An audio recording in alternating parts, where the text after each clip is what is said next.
اعلیٰ سورۃ القصص آیت 4 میں فرماتے ہیں، یقیناً فرعون نے زمین میں سرکشی کر رکھی تھی اور وہاں کے لوگوں کو گروہ گروہ بنا رکھا تھا اور ان کے ایک فرقے کو کمزور کر رکھا تھا اور ان کے لڑکوں کو تو ذبح کر ڈالتا تھا اور ان کی لڑکیوں کو زندہ چھوڑ دیتا تھا۔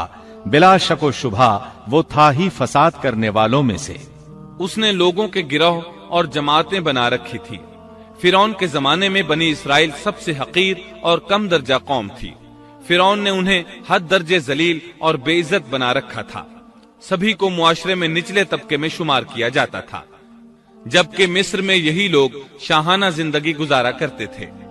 فرعون نے اعلان کرا رکھا تھا کہ بنی اسرائیل سب کے سب غلام ہیں۔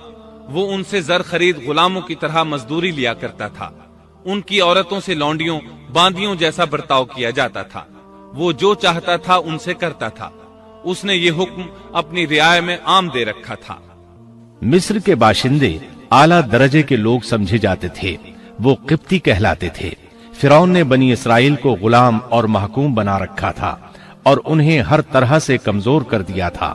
اللہ تعالیٰ سورۃ القصص آیت 4 میں فرماتے ہیں، يستضعف طائفة منهم، اور اس نے ان میں سے ایک فرقے کو کمزور کر رکھا تھا۔ بنی اسرائیل اس ذلت سے نجات پانے کا انتظار کر رہے تھے، اور اس کی وجہ یہ تھی کہ انہیں ایک بشارت ملی ہوئی تھی۔ اس کے مطابق ان کا نظریہ تھا کہ فرعون کے گھر سے ایک بچہ نکلے گا جو انہیں نجات دلائے گا، اور یہ بھی بیان کیا جاتا ہے کہ یہ بشارت انہیں اس طرح ملی تھی کہ خود فرعون نے خواب دیکھا تھا کہ بیت المقدس سے آگ نکل کر مصر کی جانب بڑھتی چلی آ رہی ہے۔ وہ آگ مصر میں موجود تمام لوگوں کو جلائے ڈالتی ہے، مگر اس آگ سے بنی اسرائیل کے گھر محفوظ رہتے ہیں۔ فرعون نے اس خواب کی تعبیر کاہنوں سے پوچھی۔ وہ کاہن اس کے نزدیک عالم تھے۔ انہوں نے خواب کی تعبیر یہ بتائی کہ بنی اسرائیل میں ایک بچہ ایسا پیدا ہونے والا ہے جس کی وجہ سے مصریوں کی ہلاکت ہوگی۔ یہ تعبیر سن کر فرعون ڈر گیا۔ تب اس نے ایک خوفناک حکم جاری کیا، اقتلوا كل من يولد من بني اسرائيل، بنی اسرائیل میں جو بچہ پیدا ہو اسے قتل کر دیا جائے۔ اللہ کی قدرت دیکھیے کہ ہارون علیہ السلام اس سے پہلے پیدا ہو چکے تھے اور موسیٰ علیہ السلام کی والدہ امید سے تھی۔ فرعون نے اپنا حکم یوں جاری کیا تھا کہ اگر ان کے ہاں بیٹے پیدا ہوں تو انہیں قتل کر دو، بیٹیاں پیدا ہوں تو انہیں زندہ چھوڑ دیا جائے۔ چنانچہ ایسا ہی کیا جانے لگا۔ ہر نومولود بچے کو قتل کیا جانے لگا، بچیوں کو چھوڑ دیا جاتا۔ یہ تھا بچوں کو ذبح کرنے کا حکم جو بنی اسرائیل میں شروع ہوا۔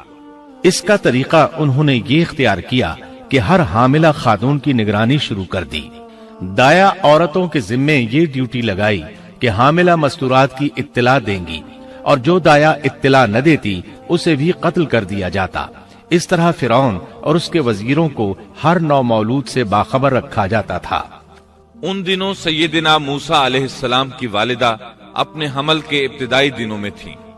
انہوں نے اس بات کو چھپائے رکھا اور دایا کا کام کرنے والی عورتوں سے بھی خود کو چھپائے رکھا، یہاں تک کہ درد ذہ کا وقت آ پہنچا اور انہوں نے بچے کو جنم دیا۔ اس بارے میں سوائے قریبی لوگوں کے کوئی نہیں جانتا تھا۔ بچے کی پیدائش کے بعد وہ فکر مند رہنے لگی۔ حمل کے دنوں میں تو انہوں نے خود کو چھپا لیا تھا، اب بچے کو کیسے چھپائیں؟ پھر بھی اپنی پوری کوشش کرتی رہیں، یہاں تک کہ ان کے پاس اللہ کا حکم آ گیا۔ یہ حکم اللہ نے ان کے دل میں ڈالا تھا، یعنی القاء کیا گیا تھا۔ یہ وہ وحی نہیں تھی جو پیغمبروں پر آتی ہے۔ سورۃ القصص آیت 7 میں ہے، وَأَوْحَيْنَا إِلَىٰ أُمِّ مُوسَىٰ أَنْ أَرْضِعِيهِ فَإِذَا خِفْتِ عَلَيْهِ فَأَلْقِيهِ فِي الْيَمِّ وَلَا تَخَافِي وَلَا تَحْزَنِي إِنَّا رَادُّوهُ إِلَيْكِ وَجَاعِلُوهُ مِنَ الْمُرْسَلِينَ۔ اور ہم نے موسیٰ کی ماں کو وحی کی کہ اسے دودھ پلاتی رہ، اور جب تجھے اس کی نسبت کوئی خوف معلوم ہو تو اسے دریا میں بہا دینا، اور کوئی ڈر خوف یا رنج غم نہ کرنا، ہم یقیناً اسے تیری طرف لوٹانے والے ہیں اور اسے اپنے پیغمبروں میں بنانے والے ہیں۔ مطلب یہ تھا کہ جب تفتیش اور تحقیق شروع ہو یا خطرات بڑھ جائیں تو اسے دریا میں ڈال دیں۔ امام اسمعی رحمت اللہ علیہ نے ایک بچی کو چند اشعار گنگناتے سنا تو کہنے لگے ان اشعار میں کتنی فصاحت ہے۔ اس بچی نے ان کی بات سن کر کہا اللہ تعالیٰ کے اس فرمان کے بعد کوئی فصاحت باقی نہیں رہ گئی۔ وَأَوْحَيْنَا إِلَىٰ أُمِّ مُوسَىٰ أَنْ أَرْضِعِيهِ فَإِذَا خِفْتِ عَلَيْهِ فَأَلْقِيهِ فِي الْيَمِّ وَلَا تَخَافِي وَلَا تَحْزَنِي إِنَّا رَادُّوهُ إِلَيْكِ وَجَاعِلُوهُ مِنَ الْمُرْسَلِينَ۔ اس آیت مبارکہ میں بیک وقت دو خبریں، دو احکام، دو حکم امتناعی اور دو بشارتیں ہیں، یعنی ہم نے موسیٰ کی ماں کو وحی کی کہ اسے دودھ پلاتی رہے۔ یہ دو خبریں ہیں، اور جب تجھے خوف محسوس ہو تو اسے دریا میں بہا دے، یہ دو حکم ہیں۔ کوئی خوف نہ کھا اور کوئی غم نہ کر، یہ دو امتناعی حکم ہیں۔ ہم یقیناً اسے تیری طرف لوٹانے والے ہیں اور اسے اپنے پیغمبروں میں سے ایک پیغمبر بنانے والے ہیں، یہ دو بشارتیں ہیں۔ اور پھر واقعی تلاش شروع ہو گئی، بنی اسرائیل پر سختی کی گئی۔ موسیٰ علیہ السلام کی ماں نے اللہ کے حکم کے مطابق بچے کو صندوق میں رکھا اور دریا میں چھوڑ دیا۔ ساتھ ہی موسیٰ علیہ السلام کی بہن سے کہا تو بھی اس کے پیچھے پیچھے چلتی جا۔ چنانچہ وہ دریائے نیل کی موجوں میں چلے اور ان کی بہن کنارے کنارے چلی، اپنے بھائی کی نگرانی کرتی جا رہی ہے کہ دریا میں ڈالنے کے بعد کیا بنتا ہے۔ اللہ تعالیٰ سورۃ القصص آیت 11 میں فرماتے ہیں وَقَالَتْ لِأُخْتِهِ قُصِّيهِ فَبَصُرَتْ بِهِ عَن جُنُبٍ وَهُمْ لَا يَشْعُرُونَ۔ موسیٰ کی والدہ نے ان کی بہن سے کہا تو اس کے پیچھے پیچھے جا، تو وہ اسے دور ہی دور سے دیکھتی رہی اور فرعونیوں کو اس کا علم بھی نہ ہوا۔ صندوق بہتا ہوا فرعون کے محلات کے قریب آن ٹھہرا۔ محلات دریائے نیل کے کنارے تھے۔ اللہ تعالیٰ سورۃ القصص میں فرماتے ہیں آخر فرعون کے آدمیوں نے صندوق اٹھا لیا، آخرکار یہی بچہ ان کا دشمن ہوا اور ان کے رنج کا باعث بنا۔ اب وہ اس کی بھلائی چاہ رہے ہیں، لیکن وہی فرعونیوں کے لیے وبال جان بننے والا تھا۔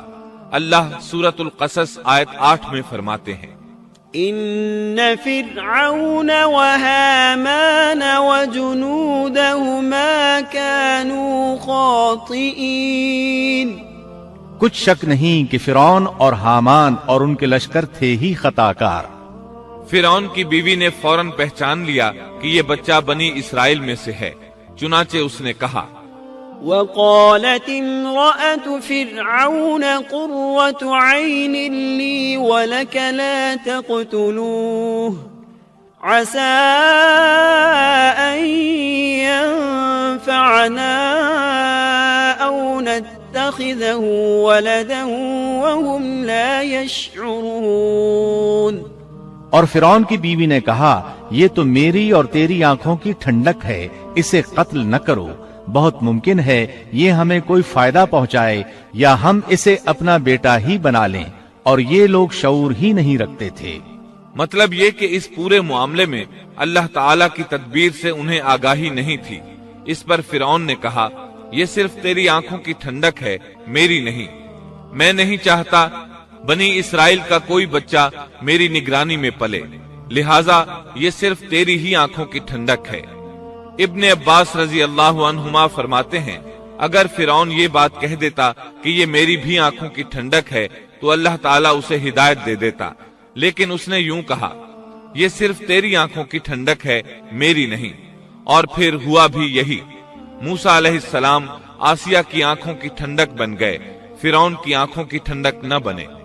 اللہ تعالیٰ سورۃ القصص آیت 10 میں فرماتے ہیں وَأَصْبَحَ فُؤَادُ أُمِّ مُوسَى فَارِغًا اور موسیٰ کی والدہ کا دل بے قرار ہو گیا، یعنی اس کا دل موسیٰ علیہ السلام کی یاد کے علاوہ دنیا کی ہر چیز سے خالی ہو گیا۔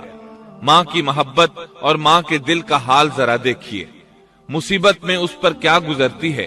وہ مہربانی جو ماں کے دل میں ہوتی ہے، وہ محبت جو صرف اسی دل کا خاصہ ہے، ہم مردوں کی جماعت اس کیفیت کو نہیں جانتی جو مصیبت کے وقت ماں کے دل پر گزرتی ہے۔ چنانچہ اللہ تعالیٰ فرما رہے ہیں اور موسیٰ کی والدہ کا دل بے قرار ہو گیا، یعنی موسیٰ علیہ السلام کی محبت کے سوا اس دل میں اور کچھ نہ رہا۔ ہر وہ چیز جو اسے دنیا میں پیاری تھی موسیٰ کی محبت پر غالب نہ آ سکی، بس دل میں موسیٰ ہی موسیٰ تھے۔ اللہ تعالیٰ سورۃ القصص آیت 10 میں فرماتے ہیں، إن كادت لتبدي به لولا أن ربطنا على قلبها لتكون من المؤمنين۔ قریب تھیں کہ اس واقعے کو بالکل ظاہر کر دیتی اگر ہم ان کے دل کو ڈھارس نہ دے دیتے، یہ اس لیے کہ وہ یقین کرنے والوں میں رہے۔ اب دیکھیے اللہ تعالیٰ کے کام، ان کے نور چشم کو کس طرح ان کی طرف واپس لوٹایا۔ بچہ جب محل میں پہنچا تو اس نے دودھ کے لیے رونا شروع کر دیا۔ اس کے پاس دودھ پلانے والیاں لائی گئیں، لیکن بچے نے کسی عورت کا دودھ نہ پیا۔ آخر وہ بچے کو اٹھا کر باہر لائے۔ اللہ آیت 12 میں فرماتے ہیں، وحرمنا عليه المراضع من قبل، اور ان کے پہنچنے سے پہلے ہم نے موسیٰ پر دائیوں کا دودھ حرام کر دیا تھا۔ جو عورت بھی آپ کو دودھ پلانے کی کوشش کرتی ناکام ہو جاتی۔ اب ظاہر ہے یہ رکاوٹ تو اللہ تعالیٰ کی طرف سے تھی، کوئی دودھ پلانے میں کامیاب ہو بھی کیسے سکتی تھی۔ ادھر موسیٰ علیہ السلام کی بہن دور کھڑی یہ سب دیکھ رہی تھی۔ سورۃ القصص آیت 12 میں ہے، فقالت هل أدلكم على أهل بيت يكفلونه لكم وهم له ناصحون۔ یہ کہنے لگیں، کیا میں تمہیں ایسا گھرانہ نہ بتاؤں جو اس بچے کی تمہارے لیے پرورش کرے اور ہوں بھی وہ اس بچے کے خیر خواہ۔ انہوں نے پوچھا، اے بچی تو کیسے جانتی ہے کہ وہ اس بچے کی خیر خواہی کریں گی؟ بچی نے جواب دیا، اس لیے کہ وہ ایک غریب گھرانہ ہے۔ جب انہیں معلوم ہوگا کہ یہ بچہ فرعون کے گھر سے آیا ہے تو انہیں انعام و اکرام ملنے کی امید رہے گی۔ اس گھر میں ایک نیک سیرت خاتون ہے، وہ اس بچے کو بخوشی دودھ پلانا قبول کرے گی۔ انہوں نے کہا، چلو ٹھیک ہے۔ چنانچہ آپ کی بہن انہیں گھر لے آئی۔ والدہ محترمہ نے بچے کو دودھ پلایا تو آپ نے فوراً دودھ پینا شروع کر دیا۔ سیدہ آسیہ نے ان کی طرف پیغام بھیجا کہ وہ محل میں آ جائے اور جب تک بچہ دودھ پیتا رہے وہ اس کے پاس محل ہی میں رہے، لیکن موسیٰ علیہ السلام کی ماں نے انکار کر دیا۔ انہوں نے کہا، میرے اہل و عیال ہیں، میرے خاوند بھی ہیں، لہٰذا ان کے ہوتے ہوئے میں گھر نہیں چھوڑ سکتی۔ اب چونکہ بچے نے کسی اور کا دودھ پینا قبول نہیں کیا تھا، اس لیے وہ خود بچے کو لے کر آتے تھے۔ اس طرح موسیٰ علیہ السلام کی والدہ کا بے حد احترام ہونے لگا۔ فرعون کے ہر کارے تحفے تحائف ان کے گھر لانے لگے۔ اللہ تعالیٰ آیت 13 میں فرماتے ہیں، فرددناه إلى أمه كي تقر عينها ولا تحزن ولتعلم أن وعد الله حق ولكن أكثرهم لا يعلمون۔ پس ہم نے اسے اس کی ماں کی طرف واپس پہنچایا تاکہ اس کی آنکھیں ٹھنڈی رہیں اور آزردہ خاطر نہ ہو، اور جان لے کہ اللہ کا وعدہ سچا ہے، لیکن اکثر لوگ نہیں جانتے۔ اس طرح موسیٰ علیہ السلام شاہی محل میں پلنے بڑھنے لگے، یہاں تک کہ 18 سال کے خوبرو نوجوان ہو گئے۔ اللہ تعالیٰ آیت 14 میں فرماتے ہیں، وَلَمَّا بَلَغَ أَشُدَّهُ وَاسْتَوَى آتَيْنَاهُ حُكْمًا وَعِلْمًا وَكَذَلِكَ نَجْزِي الْمُحْسِنِينَ۔ اور جب موسیٰ اپنی جوانی کو پہنچ گئے اور پورے توانا ہو گئے تو ہم نے انہیں علم و حکمت عطا فرمایا، نیکی کرنے والوں کو ہم اسی طرح بدلہ دیا کرتے ہیں۔